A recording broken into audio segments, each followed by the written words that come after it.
오늘은 지난주에 이어서 하나님께서 주신 본문이 마태복음 5장 43절에 48절입니다. 지난 2주 동안에 걸쳐서 저희는 이 말씀을 가지고 첫 주에는 원수를 사랑하라는 것이 과연 어떤 의미를 지니고 있는가 하는 것을 같이 봤습니다. 또한 지난주에는 왜 우리가 원수까지 사랑해야 하는가에 대해서 같이 살펴봤습니다. 자, 그런데 이 두 가지를 안다는 것이 우리가 원수를 사랑하게 만들어주지는 않습니다. 무슨 말씀입니까? 원수를 사랑하라는 것이 어떤 의미인지, 왜 해야 되는지까지 알고 나서 하지 않으면은 우리에게는 전혀 유익이 있을까요?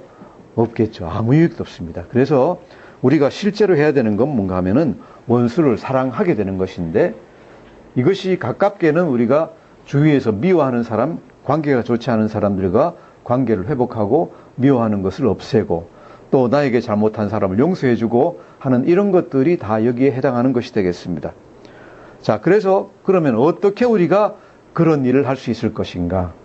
가깝게는 미워하는 사람을 미워하지 않게 되고, 관계 안 좋은 사람과 관계가 좋게 되고, 그죠? 그 다음에 나에게 잘못한 사람 용서해주고, 심지어는 더 나아가서 어디까지 나갑니까?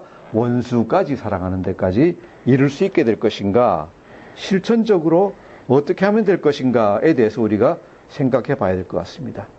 하나님도 로마서 12장 2절에서 뭐라 그러셨는가 하면은 너희가 하나님 말씀을 갖다가 배우고 나서 그 말씀을 실제로 생활해서 삶에서 그 말씀을 적용하면서 그 말씀이 어떤 뜻인지 실험해보고 증명하기 전에는 그 뜻을 잘 모른다 그랬어요. 그죠? 우리가 변화받기 위해서는 뭘 해야 됩니까? 말씀을 머리로 알고 달달 외우고 남에게 가르치고 하는 것 가지고 그 사람이 변합니까? 전혀 변하지 않습니다. 변하지 않고 어떻게 해야 변할까요? 우리가 실제로 행해 봐야 된다.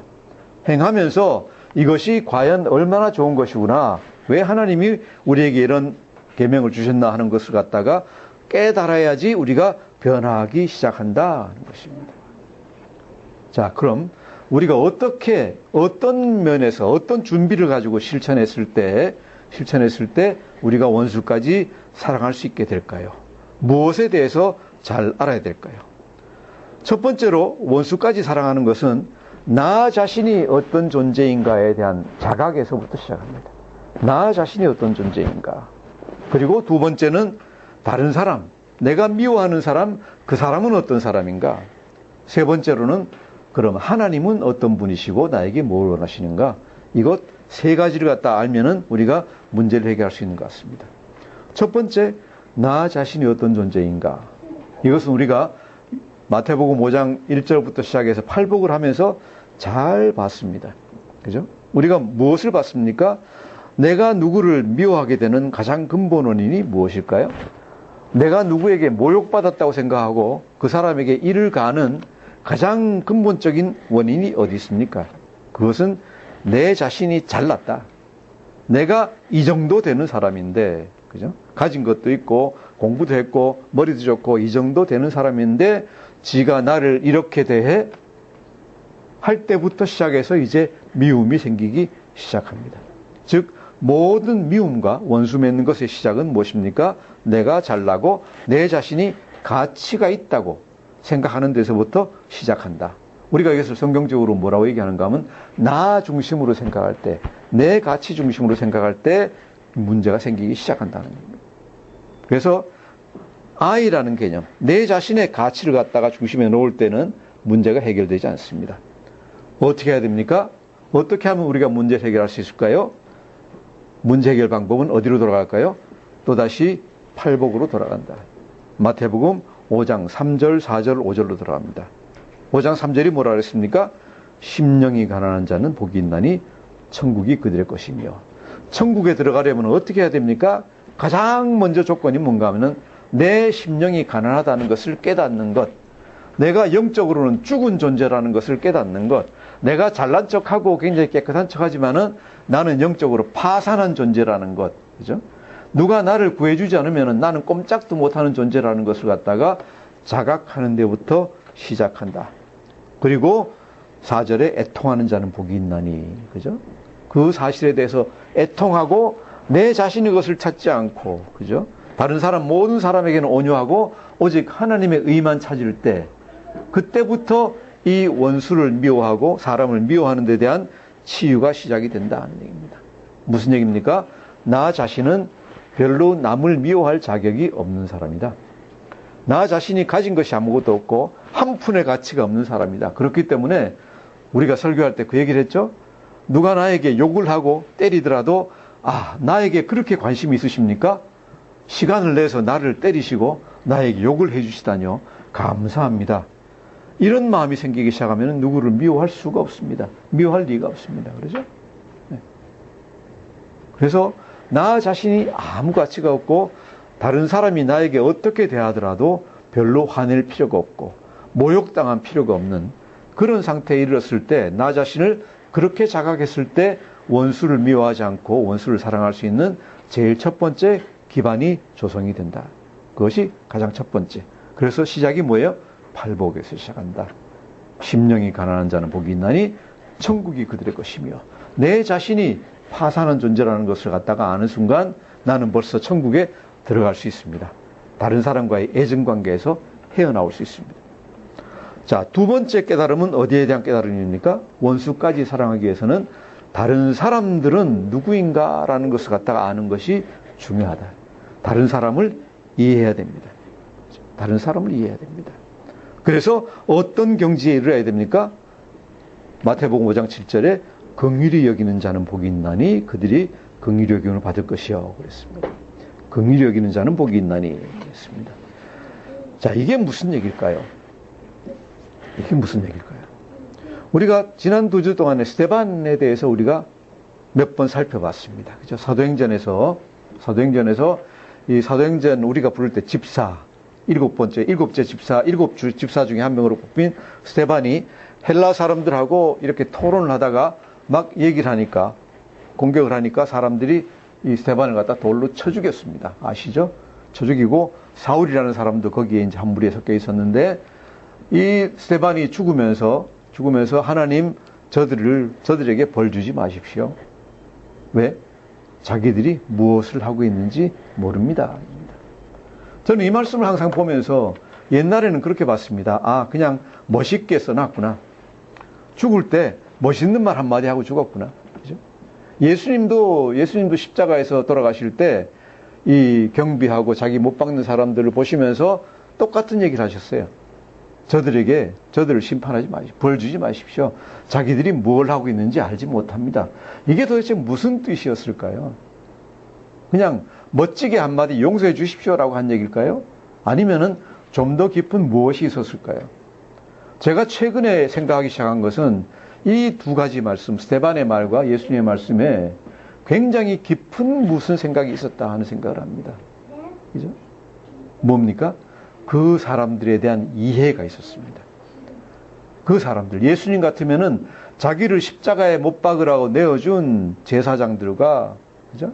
아니면 바리새인 서기관들에 대한 이해, 또는 경비병들에 대한 이해, 스데반 같으면은 자기를 돌로 치는 사람들에 대한 이해가 마음속에 깔려 있었다고 생각합니다. 그래야지 그게 진정한 기도가 될 수 있습니다. 예수님은 어떤 이해를 할 수 있을까요? 뭐 말이 될 수도 있고 안 될 수도 있겠지만은 제가 그냥 지나가면서 생각을 하니까 그렇습니다.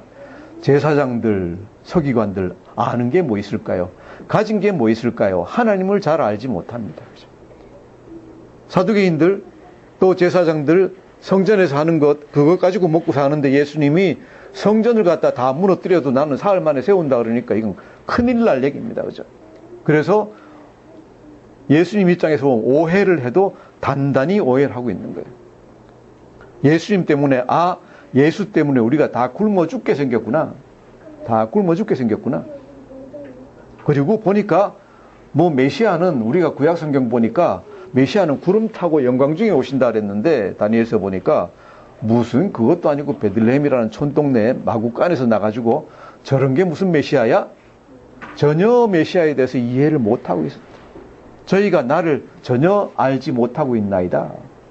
예수님이 그런 말씀하셨잖아요. 저 사람들이 나를 저렇게 모르는구나. 또 로마 군인들에 대해서는 자기를 창으로 찌르고 또 조롱하고 하는 그 군인들에 대해서는 어떤 이해를 가졌을까요? 간단하게 얘기해서 아, 쟤네들도 먹고 살아야지. 쟤네들도 먹고 살아야지. 왜? 로마 군인들에게는 그건 직업이에요. 그걸 안 하면 어떻게 될까요? 그 일을 거부하면은 잘려가지고 내일 굶을지 모릅니다. 내일 굶을지 모릅니다. 제가 최근에 읽은 글 중에 어떤 한 분이 자기를 고문한 사람들에 대해서 굉장히 누가 물고문 무슨 뭐 때리는 거 뭐 이런 고문 당할 때 여러분이 만일 그런 고문을 당하고 있다고 하면 고문하는 사람들에 대해서 어떤 생각이 들어갈까요? 사랑스럽겠습니까? 고문하는 사람들이? 예? 죽이려고 날 갖다 정말로 못 살게 구는 때리고 치고 또 뭐 별짓 다 하는 전기 고문도 하고 물고 이런 고문하는 사람들을 보고 정말로 증오심이 일어날 거예요. 그 고문받은 분이 누구였는가 하면 한 신부님이었어요. 그런데 고문을 하다가 자기들도 고문하는 사람들도 피곤하잖아요. 맨날 때리고 하다가 피곤하니까 고문받는 사람 이쪽에 놔두고 저쪽 방에 가가지고 자기들끼리 얘기를 하고 있대요. 담배 피면서 얘기를 하는데 딱 얘기 나오는 게 우리 애가 그죠? 애가 학원에 가야 되는데 학원비가 이게 요새 뭐 비싸가지고 이래가지고 보통 문제가 아니야. 자기들끼리 얘기하는데 그런 얘기를 하고 있더래요. 그 얘기를 딱 듣는 순간 고문하는 사람에 대한 증오가 다 사라졌다는 거예요. 저 친구도 먹고 살라고 이걸 하고 있긴 있지만은 집에 돌아가면은 뭡니까? 자식을 사랑하는 한 사람의 아버지에 불과하구나. 집에 돌아가면은 자식 사랑하는 한 사람의 아버지구나. 그걸 아는 순간에 그냥 증오가, 물론 고문받는 것이 고통스럽긴 하지만은 고문하는 사람에 대한 증오가 다 사라졌다는 거 아닙니까? 이것이 제가 보기에는 스데반이나 아니면 예수님이 가졌던 자기를 정말로 십자가에 내어주고 돌로 치고 하는 사람들에 대한 이해가 아니었나 하는 생각을 합니다. 스데반이 보기에도 그 사람들이 날 갖다 돌로 치는 게 자기들 생각에는 저게 맞다고 생각을 해서 자기를 돌로 치는 게 맞다고 생각을 해서 치고 있는 겁니다. 그죠? 내가 미워서 하고 있는 게 아닙니다. 그렇기 때문에 그 이해를 한 순간 하나님께 그런 기도를 할 수가 있습니다. 왜? 긍휼히 여기는 마음이 생깁니다. 나도 옛날에는 저랬지. 스데반 같으면 나도 옛날에는 예수님 만나기 전에는 똑같지 않았을까요? 똑같았을 거예요. 똑같았을 텐데 지금 날 갖다 돌로 치고 있는 사람들 아직까지 예수님 모르고 있는 사람들이구나. 얼마나 불쌍합니까? 그렇죠? 얼마나 불쌍합니까? 내가 예수 안 믿었을 때 얼마나 불쌍했던가를 갖다 생각하면은 지금 안 믿고 있는 저 사람들 너무 불쌍해요. 긍휼한 마음이 생겨요. 걱정이 앞섭니다. 무슨 걱정입니까? 저러면 벌 받는데 저러면 안 되는데. 그 마음이 생기니까 하나님 저 사람들 벌 주지 마십시오. 지금 자기들이 뭘 하고 있는지 모릅니다 하는 생각을 하는 겁니다. 우리가 세상에서 사회에서 살아가면서 예수 믿는 사람들이 힘들 때가 많잖아요. 그죠? 주일날 우리는 교회 가야 된다고 하는데 꼭 나와서 야근 아니면 특근하라고 하는 상사 또는 이제 회식 자리에 갔는데 나는 술 마시면 안 되는데 안 마시려고 하는데 술 안 마시면 꼭 무슨 원수나 된 것 같이 그냥 붙들고 앉아서 쭉 짜고 술 먹이려고 그러는 사람들 밉습니까? 곱습니까? 미워요. 미운데 그때 우리가 어떻게 하면 그 사람들을 미워하지 않을 수가 있을까요? 그 사람들의 입장을 이해하시면은 미워하지 않을 수가 있습니다. 왜 그렇습니까? 그 사람들이 생각하기엔 그게 바른 거예요. 그죠? 그래서 그런 똑같은 일을 당하더라도 그 사람들에 대해서 이해를 하지 못하면은 미운데 그 사람들에 대해서 이해를 하면 어떻습니까? 그 사람들에 대한 걱정이 생깁니다. 나도 옛날에 저랬는데, 저러면 안 되는데, 저러다가 하나님한테 벌 받는데, 그럼 어떤 기도가 나옵니까? 하나님, 저 사람 용서해 주세요. 저한테 저를 지금 괴롭히고 있지만은, 자기가 뭘 하고 있는지 자기가 옳다고 생각하고 있습니다. 하나님, 제발 불쌍히 여기시고, 저 사람 이 일로 인해서 벌 주지 마시고, 그죠? 그 다음에 무슨 기도 할까요? 저 사람 하나님 만날 수 있도록, 하나님, 좀 은혜 베풀어 주세요. 예수님이 제발 좀 만나주세요. 하는 기도가 마음속에서부터 튀어나오게 될 겁니다. 그렇죠? 무엇이 있으면은 그 사람의 입장에 대한 이해가 있으면. 그래서 내 자신이 어떤 사람인가를 갖다가 알고 내 자신은 그저 우리 생각이 그렇습니다. 예수 믿는 사람은 다른 사람이 나에게 어떻게 하더라도 별로 상관이 없습니다. 왠가 하면은 나 자신은 모욕받아야 될 근거도 없는 거고, 왜? 내가 잘났으면 모욕받는다 그러는데 내가 별로 잘난 게 없는데 누가 나를 모욕할 것도 없습니다. 그죠? 나에게 관심 가져주는 것만 해도 고맙습니다. 가장 큰 모욕은 뭐예요? 전혀 관심도 없고 눈도 한 번 안 쳐다보면은 그게 제일 큰 모욕이에요. 그죠? 그런데 그러지 않잖아요. 나한테 욕하고 뭐 말하고 그러면은 나한테 관심이 있는 거예요. 감사합니다. 그리고 그 사람에 대해서는 어떤 생각을 가져야 됩니까? 그 사람은 저 사람 나는 괜찮은데 저 사람 저러면 안 되는데 왜? 저러다가 하나님한테 벌 받는데 안 되는데 하나님 저 사람 모르고 그러는 거예요. 모르고 그러는 거니까 하나님 용서해 주시고요. 빨리 제발 좀 저 사람 예수 믿게 좀 해주세요. 이게 내 기도가 튀어나온다는 얘기입니다. 이해가 되시죠? 이렇게 되면은 우리가 다른 사람을 갖다 미워하지 않고 그 사람을 위해서 기도할 수 있게 된다고 생각합니다. 그렇게 그 사람의 구체적인 문제를 갖다가 우리가 알려고 노력을 합니다. 그래서 필요한 것이 뭐예요? 대화예요. 대화. 또 그 사람에 대해서 아는 것. 이런 것들이 중요합니다. 도대체 왜 그런 얘기를 갖다 하나? 왜 그렇게 하나? 그 사람에 대해서 알고 그 사람 얘기를 들으면은 훨씬 더 잘 이해하고 그 사람을 미워하지 않게 되겠습니다. 자, 이렇게 나를 알고 다른 사람을 알더라도 그 사람을 이해하고 미워하지 않는 데까지는 가지만은 그 사람을 사랑하는 데까지는 가기가 조금 힘들죠. 힘듭니다. 이것은 우리가 어떻게 할 수 있을까요? 우리 힘 가지고는 하기가 쉽지 않은 것 같아요. 쉽지 않습니다. 이 경우에는 우리가 하나님의 도우심을 구해야 된다. 하나님의 도우심을 구해야 된다. 자, 주님께서 우리를 사랑하신 사랑을 갖다가 우리가 항상 생각을 합니다. 또 우리에게는 사랑할 능력이 없습니다. 사랑할 능력이 없지만은 성경은 우리가 남을 사랑할 수 있는 능력을 갖다가 하나님이 우리에게 주셨다고 얘기를 했어요. 어디에서? 로마서 5장 5절입니다. 제가 읽어드리겠습니다.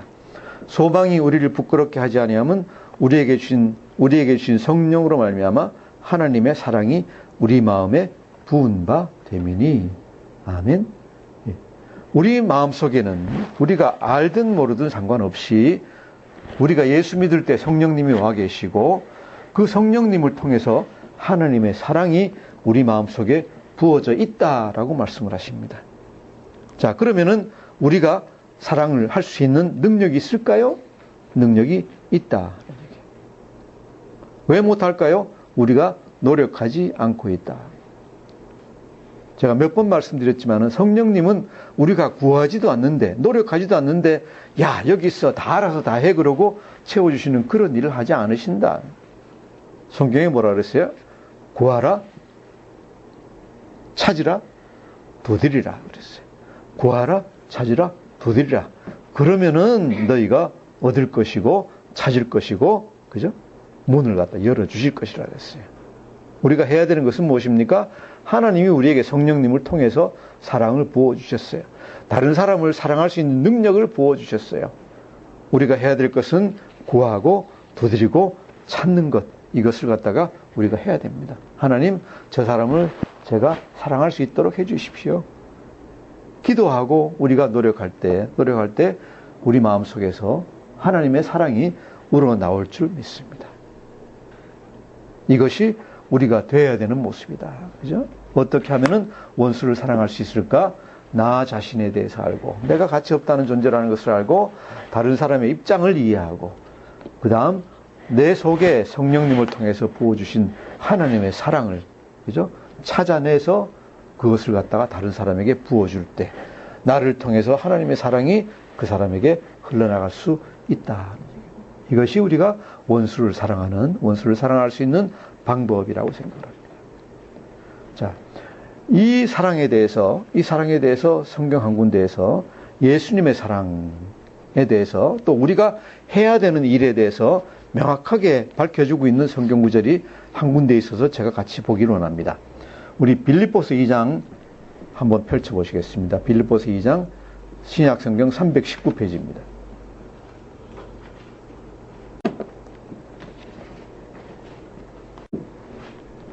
이 마태복음 5장에서는 우리 개인들에게 우리 개인들에게 어떻게 하라는 명령을 갖다 하시고 계시고, 빌립보에서는 사도 바울이 교회에 이 명령을 갖다가 주고 있습니다. 이 명령을 주고 있는데 똑같은 얘기입니다. 우리가 2장 1절에서 16절까지 보실 텐데 1절에서 4절은 명령입니다. 그 다음에 5절에서부터 11절까지는 예수님을 예로 들어서 보여주시고, 그 다음에 12절부터 16절까지는 결론적인 되풀이되는 명령, 그리고 그 이유를 갖다 얘기하고 있습니다. 먼저 1절에서 4절을 같이 한번 읽어보시겠습니다. 시작. 그러므로 그리스도 안에 무슨 권면이나 사랑의 무슨 위로나 성령의 무슨 교제나 긍휼이나 자비가 있거든 마음을 같이하여 같은 사랑을 가지고 뜻을 합하여 한 마음을 품어 아무 일에든지 다툼이나 허영으로 하지 말고 오직 겸손한 마음으로 각각 자기보다 남을 낫게 여기고 각각 자기 일을 돌볼 뿐더러 또한 각각 다른 사람들의 일을 돌보아 나의 기쁨을 충만하게 하라. 이게 사도 바울의 명령입니다. 1절, 그러므로 그리스도 안에 무슨 권면이나 사랑의 위로나 성령의 교제나 긍휼이나 자비가 있거든 교회 안에서 무엇을 하든지 간에 교회 안에서 모든 일을 할 때 해야 되는 첫 번째 원칙 2절, 마음을 같이하여 같은 사랑을 가지고 뜻을 합하여 한 마음을 품어. 뭐예요? 하나예요. 그죠? 마음을 같이하여 한 개로 같은 한 사랑을 가지고 뜻을 하나로 해서 한 마음을 품어 가지고 한 마음으로 해라는 얘기. 교회 안에서 무엇을 할 때 가장 중요한 것 뭐예요? 잘하고 크게 하는 게 아니라 한 마음을 가지고 한다. 한 뜻을 가지고 한다. 그죠? 세 번째, 한 뜻이 되려면 어떻게 해야 되느냐?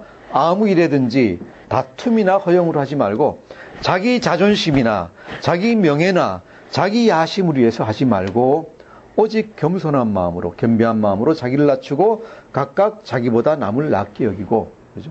나보다 다른 사람이 더 낫다. 나보다 집사님이 훨씬 더 잘하십니다. 나보다 자매님이 훨씬 더 잘하십니다. 다른 사람을 더 높이고, 4절, 각각 자기 일을 돌볼 뿐더러 각각 다른 사람들의 일을 돌보아 나의 기쁨을 충만케 하라 그랬어요. 자기 일만, 자기 생각만 하지 말고 다른 사람을 생각해라. 다른 사람 입장을 다 생각해라 하는 얘기죠. 자, 이것을 갖다가 우리가 어떻게 할 수 있을까요? 본을 갖다가 하나 세웠습니다. 본을 갖다가 5절에서 11절까지 세웠는데 먼저 5절에서 8절까지 읽겠습니다. 5절에서 8절 시작. 너희 안에 이 마음을 품으라. 곧 그리스도 예수의 마음이니 그는 근본 하나님의 본체시나 하나님과 동등됨을 취할 것으로 여기지 아니하시고 오히려 자기를 비워 종의 형체를 가지사 사람들과 같이 되셨고 사람의 모양으로 나타나사 자기를 낮추시고 죽기까지 복종하셨으니 곧 십자가에 죽으심이라. 아멘. 본이 누굽니까? 예수 그리스도입니다. 그리스도 예수의 자세를 갖다가 본받으라. 그죠? 본받으라. 그리스도 예수는 어떤 마음을 가지고 계셨습니까? 근본 하나님의 본체시나 하나님과 동등하신 분이지만은 동등하신 분인데도 하나님과 동등함을 취할 것으로 여기지 아니하시고 그 권리 포기하시고 오히려 자기를 비워 종의 형체를 가지사 사람들과 같이 되었고 인간으로 되었습니다. 그죠? 신의 모든 권리를 포기하고 인간으로 되셨습니다.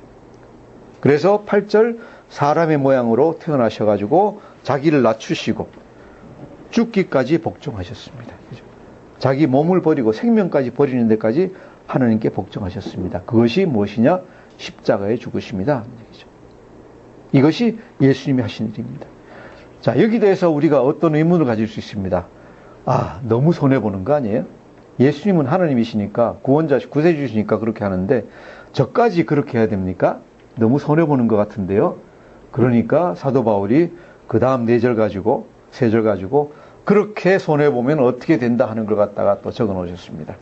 9절부터 11절 한번 읽겠습니다. 시작.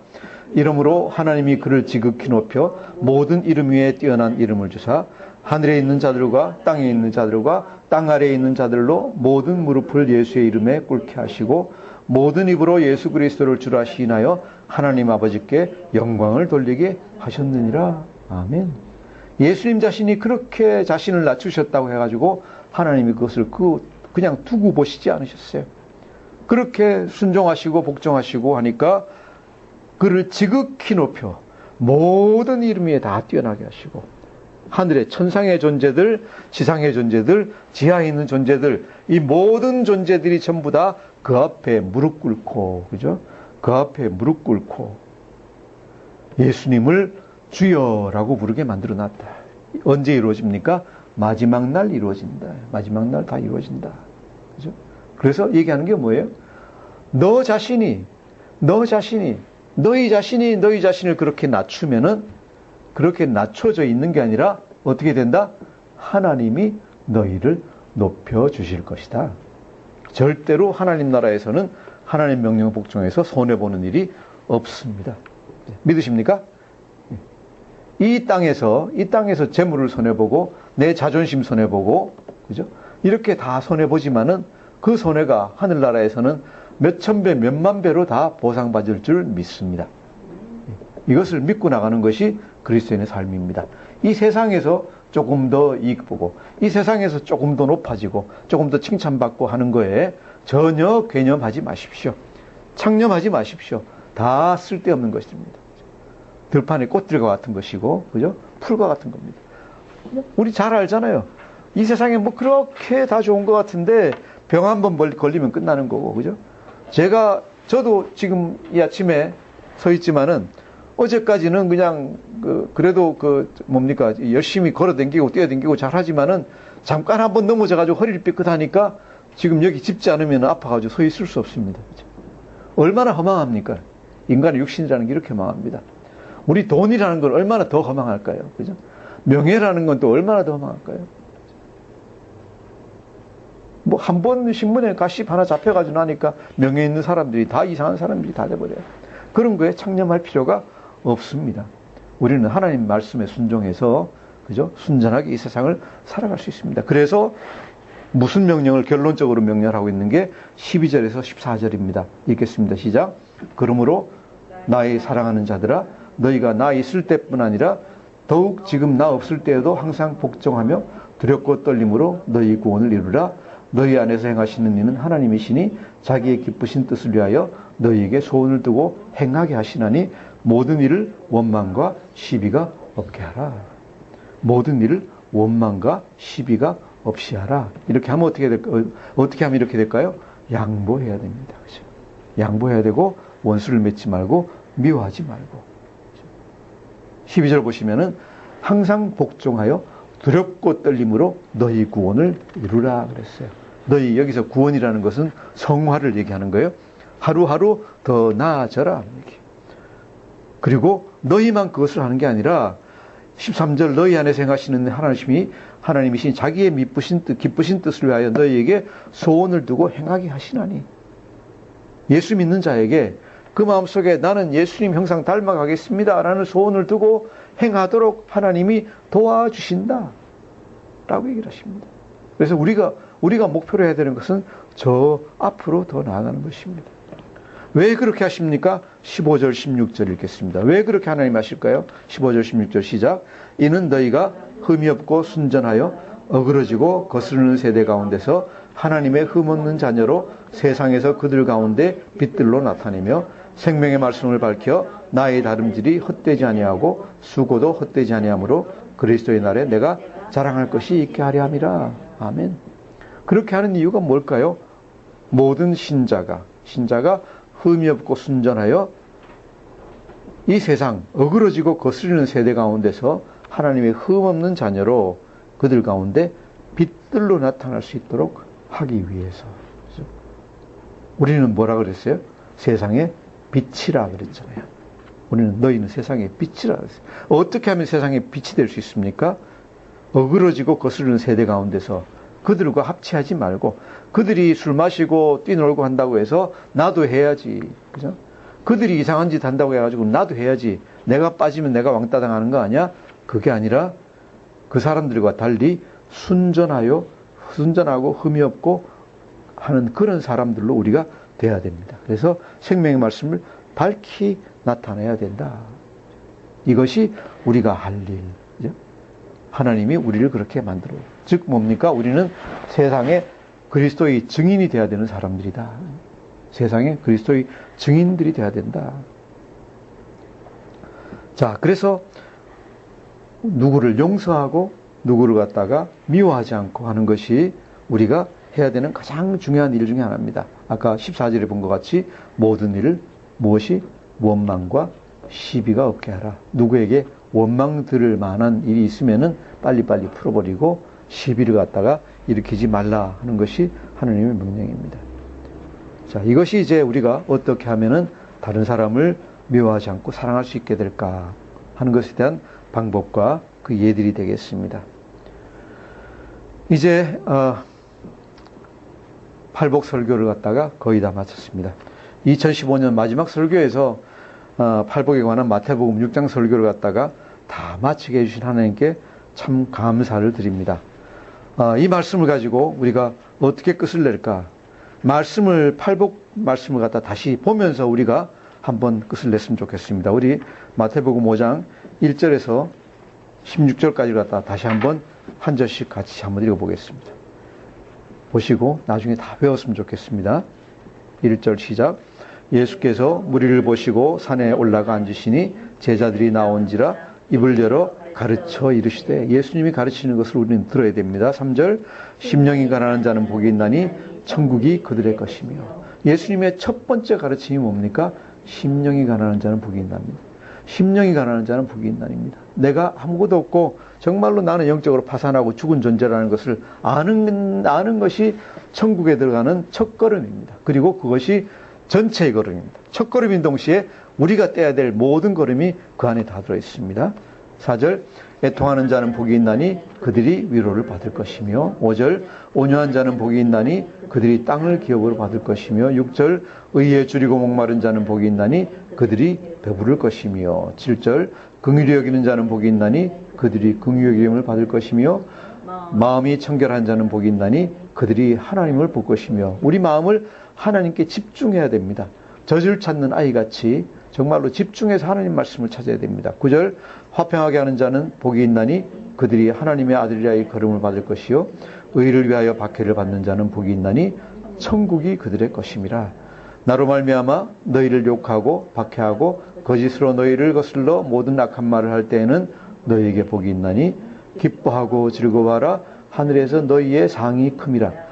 너희 전에 있던 선지자들도 이같이 박해하였느니라. 이제 우리가 할 일 13절. 너희는 세상의 소금이니 소금이 만일 그 맛을 잃으면 무엇으로 짜게 하리요?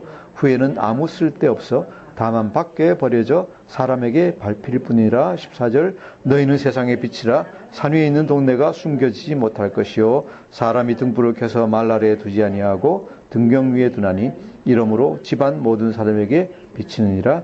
이같이 너희 빛이 사람 앞에 비치게 하여 그들로 너희 착한 행실을 보고 하늘에 계신 너희 아버지께 영광을 돌리게 하라. 아멘.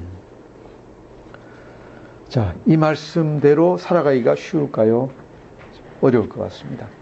한 가지 얘기를 합니다. 인생을 살아가면서요, 이제 제가 이 나이에 이르러서 이제 친구들, 그동안 같이 살았던 친구들 쭉 보니까 친구들 중에 큰 일을 뭐 세상 것이든 뭐든 간에 큰 일을 성취한 사람들을 보면 어떤 사람들입니까?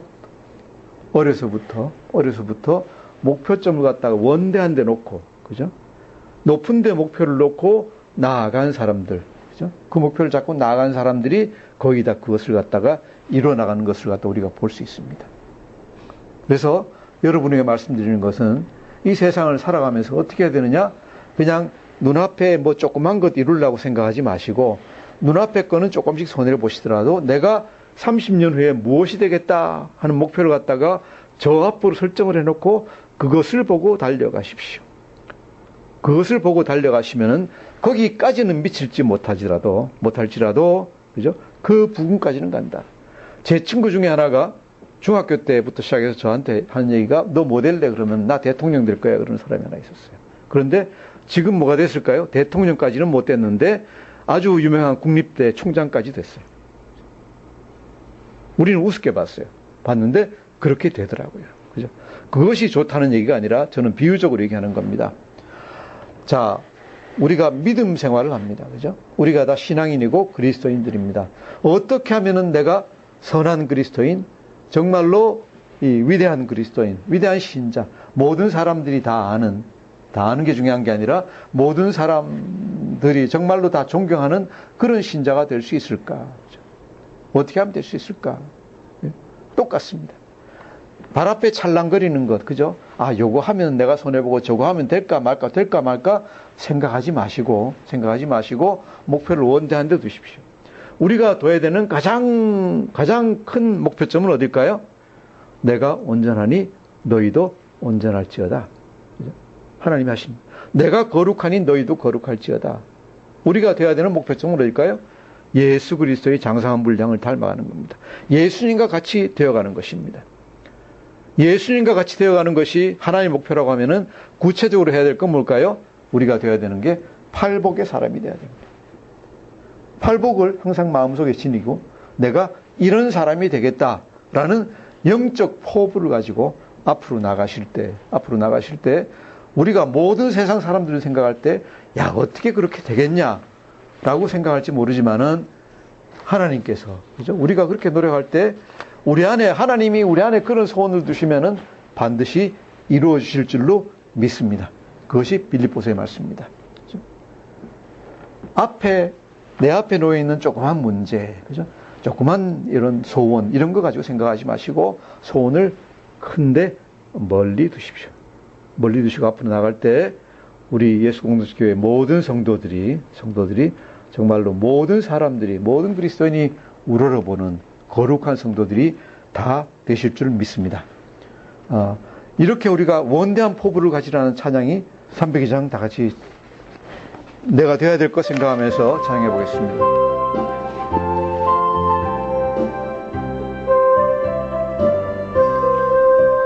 내 주 하나님 넓고 큰 은혜는 저 큰 바다보다 깊다. 너 곧 밧줄을 끌러 깊은 데로 저 한가운데 가보라. 언덕을 떠나서 장파에 배 띄워 내 주 예수 은혜의 바다로 내 맘껏 져가라.